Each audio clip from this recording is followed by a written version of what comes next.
IRCTC ਵੱਲੋਂ 8 ਦਸੰਬਰ ਤੋਂ 12 ਦਸੰਬਰ ਤੱਕ ਕਰੀਬ 2 ਕਰੋੜ ਈਮੇਲ ਆਪਣੇ ਕਸਟਮਰ ਨੂੰ ਭੇਜੀਆਂ ਗਈਆਂ ਜੋ ਸਿੱਧੇ ਤੌਰ ਤੇ ਸਿੱਖ ਭਾਈਚਾਰੇ ਵੱਲ ਸੇਧਿਤ ਸਨ, ਜਿਸ ਵਿੱਚ ਪ੍ਰਧਾਨ ਮੰਤਰੀ ਨਰਿੰਦਰ ਮੋਦੀ ਵੱਲੋਂ ਸਿੱਖ ਭਾਈਚਾਰੇ ਲਈ ਚੁੱਕੇ ਗਏ 13 ਕਦਮਾਂ ਦਾ ਗੁਣਗਾਨ ਕੀਤਾ ਗਿਆ ਸੀ। IRCTC ਦੇ ਇਸ ਕਦਮ ਨੂੰ ਮੌਜੂਦਾ ਕਿਸਾਨ ਅੰਦੋਲਨ ਨਾਲ ਜੋੜ ਕੇ ਵੇਖਿਆ ਜਾ ਰਿਹਾ ਹੈ। Indian railway catering and tourism corporation railway PSU ਵੱਲੋਂ 47 ਪੇਜ ਦੀ ਬੁਕਲੈਟ ਆਪਣੇ ਕਸਟਮਰ ਨੂੰ ਈਮੇਲ ਕੀਤੀ ਗਈ, ਜਿਸ ਵਿੱਚ ਪ੍ਰਧਾਨ ਮੰਤਰੀ ਨਰਿੰਦਰ ਮੋਦੀ ਅਤੇ ਉਹਨਾਂ ਦੀ ਸਰਕਾਰ ਦਾ ਸਿੱਖ ਭਾਈਚਾਰੇ ਨਾਲ ਸੰਬੰਧ ਦਾ ਮਹਿਮਾ ਮੰਡਣ ਹੈ। ਅਫੀਸ਼ੀਅਲ ਮੁਤਾਬਕ ਇਸ ਜ਼ਰੀਏ ਲੋਕਾਂ ਨੂੰ ਇਹਨਾਂ ਬਿੱਲਾਂ ਦੇ ਬਾਰੇ ਵਿੱਚ ਅਸਲੀਅਤ ਦੱਸਣਾ ਹੈ ਅਤੇ ਇਸ ਬਾਰੇ ਮਿੱਥ ਨੂੰ ਤੋੜਨਾ ਹੈ। ਇਹ ਬੁਕਲੈਟ ਹਿੰਦੀ, ਅੰਗਰੇਜ਼ੀ ਤੇ ਪੰਜਾਬੀ ਵਿੱਚ ਹੈ। ਅਫੀਸ਼ੀਅਲ ਮੁਤਾਬਕ 12 ਦਸੰਬਰ ਤੱਕ IRCTC ਵੱਲੋਂ ਪੈਸੇਂਜਰ ਵੱਲੋਂ ਟਿਕਟ ਬੁਕਿੰਗ ਵੇਲੇ ਇਹ ਈਮੇਲ ਉਹਨਾਂ ਨਾਲ ਭੇਜੀ ਗਈ। IRCTC ਦੇ ਇੱਕ ਅਫੀਸ਼ੀਅਲ ਬਿਆਨ ਮੁਤਾਬਕ ਇਹ ਮੇਲ ਸਭ ਨੂੰ ਭੇਜੀ ਗਈ ਹੈ, ਕਿਸੇ ਇੱਕ ਭਾਈਚਾਰੇ ਵਿਸ਼ੇਸ਼ ਨੂੰ ਨਹੀਂ। ਇਹ ਕੋਈ ਪਹਿਲੀ ਵਾਰ ਨਹੀਂ ਹੈ। ਇਸ ਤੋਂ ਪਹਿਲਾਂ ਵੀ ਸਰਕਾਰ ਵੱਲੋਂ ਜਨਹਿਤ ਵਿੱਚ ਜਾਰੀ ਯੋਜਨਾਵਾਂ ਦੀ ਜਾਣਕਾਰੀ ਰੇਲਵੇ ਵੱਲੋਂ ਸਾਂਝੀ ਕੀਤੀ ਜਾਂਦੀ ਰਹੀ ਹੈ। ਨੈਸ਼ਨਲ ਟਰਾਂਸਪੋਰਟਰ ਦੇ ਸੋਰਸ ਮੁਤਾਬਕ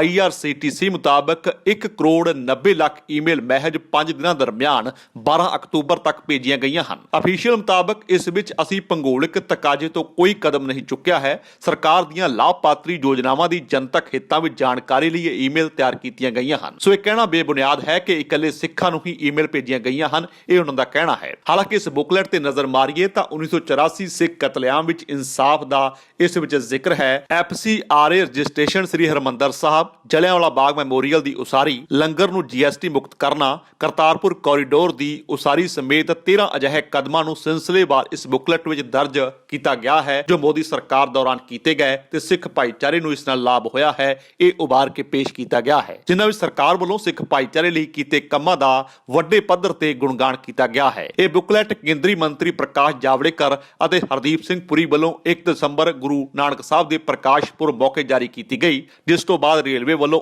8 ਦਸੰਬਰ ਤੋਂ ਬਾਅਦ ਧੜਾ-ਧੜੇ ਬੁਕਲੈਟ ਈਮੇਲ ਰਾਹੀਂ ਆਪਣੇ ਕਸਟਮਰ ਲਈ ਭੇਜੀ ਜਾਣ ਲੱਗੀ। ਹਾਲਾਂਕਿ ਸਵਾਲ ਇਸ ਗੱਲ ਉੱਪਰ ਉੱਠੇ ਕਿ ਈਮੇਲ ਸਿਰਫ ਸਿੱਖ ਭਾਈਚਾਰੇ ਨੂੰ ਹੀ ਕਿਉਂ ਭੇਜੀਆਂ ਗਈਆਂ। ਹਾਲਾਂਕਿ ਰੇਲਵੇ ਇਸ ਤੋਂ ਸਾਫ਼ ਤੌਰ ਤੇ ਪੱਲਾ ਝਾੜ ਰਿਹਾ ਹੈ ਕਿ ਉਸ ਦਾ ਮਕਸਦ ਸਰਕਾਰ ਦੀਆਂ ਕਲਿਆਣਕਾਰੀ ਯੋਜਨਾਵਾਂ ਲੋਕਾਂ ਨਾਲ ਸਾਂਝੀਆਂ ਕਰਨਾ ਸੀ ਅਤੇ ਸਿਰਫ ਸਿੱਖ ਭਾਈਚਾਰੇ ਨੂੰ ਹੀ ਭੇਜੀਆਂ ਗਈਆਂ। ਇਹ ਇਲਜ਼ਾਮ ਬੇਬੁਨਿਆਦ ਹਨ। ਇਸ ਤੋਂ ਪਹਿਲਾਂ ਵੀ ਰੇਲਵੇ ਇਸ ਤਰ੍ਹਾਂ ਸਰਕਾਰ ਦੀਆਂ ਚੰਗੀਆਂ ਯੋਜਨਾਵਾਂ ਜਨਤਾ ਤੱਕ ਪਹੁੰਚਾਉਣ ਲਈ ਇਸ ਤਰ੍ਹਾਂ ਈਮੇਲ ਰਾਹੀਂ ਆਪਣੇ ਕਸਟਮਰ ਨੂੰ ਜਾਣਕਾਰੀ ਦਿੰਦਾ ਆਇਆ ਹੈ। ਇਸ ਵਿੱਚ ਕੋਈ ਨਵੀਂ ਗੱਲ ਨਹੀਂ ਹੈ, ਪਰ ਸਵਾਲ ਇਸ ਦੇ ਸਮੇਂ ਨੂੰ ਲੈ ਕੇ ਉੱਠੇ ਹਨ। ਅਸਲ ਵਿੱਚ ਜਿਸ ਤਰੀਕੇ ਕਿਸਾਨਾਂ ਨੇ ਦਿੱਲੀ ਘੇਰੀ ਹੋਈ ਹੈ ਤੇ ਕੇਂਦਰ ਦੀ ਮੋਦੀ ਸਰਕਾਰ ਇਸ ਵੇਲੇ ਬੈਕਫੁੱਟ ਤੇ ਹੈ, ਕਿਸਾਨ ਲਗਾਤਾਰ ਅੜੇ ਹਨ ਕਿ ਤਿੰਨੇ ਖੇਤੀ ਕਾਨੂੰਨ ਸਰਕਾਰ ਵਾਪਸ ਲਵੇ। ਇਸ ਕਿਸਾਨੀ ਸੰਘਰਸ਼ ਵਿੱਚ ਪੰਜਾਬ ਤੇ ਹਰਿਆਣਾ ਦੇ ਕਿਸਾਨਾਂ ਦੀ ਬਹੁਤਾਤ ਹੈ, ਜਿਨ੍ਹਾਂ ਵਿੱਚ ਜ਼ਿਆਦਾਤਰ ਸਿੱਖ ਚਿਹਰੇ ਉੱਭਰ ਕੇ ਸਾਹਮਣੇ ਆਉਂਦੇ ਹਨ। ਵਿਦੇਸ਼ਾਂ ਵਿੱਚ ਵੀ ਕੇਂਦਰ ਸਰਕਾਰ ਦੇ ਇਸ ਤਾਨਾਸ਼ਾਹੀ ਤੌਰ ਤਰੀਕਿਆਂ ਖਿਲਾਫ ਰੋਸ ਮੁਜ਼ਾਹਰੇ ਹੋ ਰਹੇ ਹਨ ਤਾਂ ਇਸ ਦਰਮਿਆਨ ਕੇਂਦਰ ਸਰਕਾਰ ਵੱਲੋਂ ਇਸ ਮੁਹਿੰਮ ਨੂੰ ਨਾਲੋਂ ਨਾਲ ਜੋੜ ਕੇ ਵੇਖਿਆ ਜਾ ਸਕਦਾ ਹੈ। ਖਾਸ ਕਰ ਸਿੱਖ ਕਸਟਮਰ ਨੂੰ ਹੀ ਚੁਣ ਕੇ ਈਮੇਲ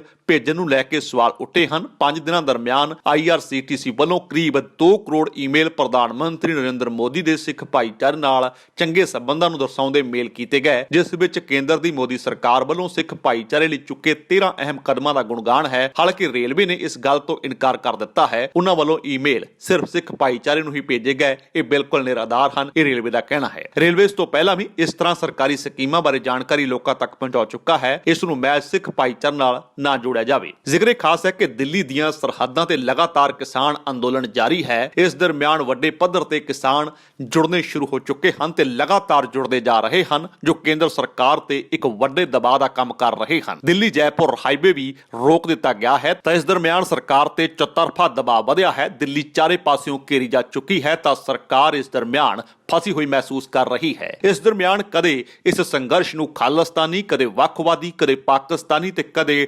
ਟੁਕੜੇ ਗੈਂਗ ਨਾਲ ਜੋੜ ਕੇ ਲਗਾਤਾਰ ਸਰਕਾਰ ਕਿਸਾਨੀ ਅੰਦੋਲਨ ਦੀ ਪ੍ਰਸੰਗਿਕਤਾ ਤੇ ਸਵਾਲ ਖੜੇ ਕਰ ਰਹੀ ਹੈ। ਫਿਲਹਾਲ ਕੇਂਦਰੀ ਮੰਤਰੀਆਂ ਵੱਲੋਂ ਬਕਾਇਦਾ ਬਿਆਨ ਜਾਰੀ ਕਰਕੇ ਇਸ ਨੂੰ ਲੈਫਟ ਤੋਂ ਪ੍ਰਭਾਵਿਤ ਅੰਦੋਲਨ ਕਰਾਰ ਦਿੱਤਾ ਗਿਆ, ਪਰ ਇਸ ਦੇ ਬਾਵਜੂਦ ਇਹ ਸੰਘਰਸ਼ ਲਗਾਤਾਰ ਚੜ੍ਹਦੀ ਕਲਾ ਵਿੱਚ ਹੈ ਤੇ ਵੱਡੇ ਪੱਧਰ ਤੇ ਲੋਕ ਇਸ ਸੰਘਰਸ਼ ਨਾਲ ਜੁੜ ਰਹੇ ਹਨ। ਪੰਜਾਬ ਵਿੱਚੋਂ ਸ਼ੁਰੂ ਹੋਇਆ ਸੰਘਰਸ਼ ਹਰਿਆਣਾ, ਉੱਤਰ ਪ੍ਰਦੇਸ਼, ਰਾਜਸਥਾਨ ਸਮੇਤ ਕਈ ਸੂਬਿਆਂ ਵਿੱਚ ਫੈਲ ਚੁੱਕਾ ਹੈ। ਲਗਾਤਾਰ ਲੋਕਾਂ ਦੀ ਵੱਡੇ ਪੱਧਰ ਤੇ ਹਮਾਇਤ ਇਸ ਅੰਦੋਲਨ ਨੂੰ ਮਿਲ ਰਹੀ ਹੈ ਤਾਂ ਸਰਕਾਰ ਵੀ ਅੰਦਰੋਂ ਅੰਦਰੀ ਆਪਣੇ ਹੱਥਕੰਡੇ ਵਰਤ ਰਹੀ ਹੈ। ਤਾਂ ਰੇਲਵੇ ਵੱਲੋਂ ਇਸ ਤਰ੍ਹਾਂ ਵੱਡੇ ਪੱਧਰ ਤੇ ਈਮੇਲ ਕਰਨਾ ਅਤੇ ਖਾਸ ਤੌਰ ਤੇ ਸਿੱਖ ਭਾਈਚਾਰੇ ਨਾਲ ਨਰਿੰਦਰ ਮੋਦੀ ਦੇ ਸਬੰਧਾਂ ਨੂੰ ਉਭਾਰ ਕੇ ਪੇਸ਼ ਕਰਨਾ ਕਿਤੇ ਨਾ ਕਿਤੇ ਇੱਕ ਸ਼ੱਕ ਦੀ ਨਜ਼ਰ ਨਾਲ ਵੇਖਿਆ ਜਾ ਰਿਹਾ ਹੈ ਕਿ ਕੇਂਦਰ ਸਰਕਾਰ ਦੇ ਦਿਸ਼ਾ ਨਿਰਦੇਸ਼ਾਂ ਤੇ ਰੇਲਵੇ ਵੱਲੋਂ ਇਸ ਤਰ੍ਹਾਂ ਇਹ ਪ੍ਰਚਾਰ ਕੀਤਾ ਜਾ ਰਿਹਾ ਹੈ। ਹਾਲਾਂਕਿ ਰੇਲਵੇ ਇਸ ਨੂੰ ਨਕਾਰ ਰਿਹਾ ਹੈ, ਪਰ ਇੰਨੇ ਵੱਡੇ ਪੱਧਰ ਤੇ ਹੋਈਆਂ ਇਹਨਾਂ ਈਮੇਲ ਨੂੰ ਲੈ ਕੇ ਸਵਾਲ ਉੱਠੇ ਹਨ ਜੋ ਜ਼ਿਆਦਾਤਰ ਸਿੱਖ ਕਸਟਮਰ ਨੂੰ ਭੇਜੀਆਂ ਗਈਆਂ।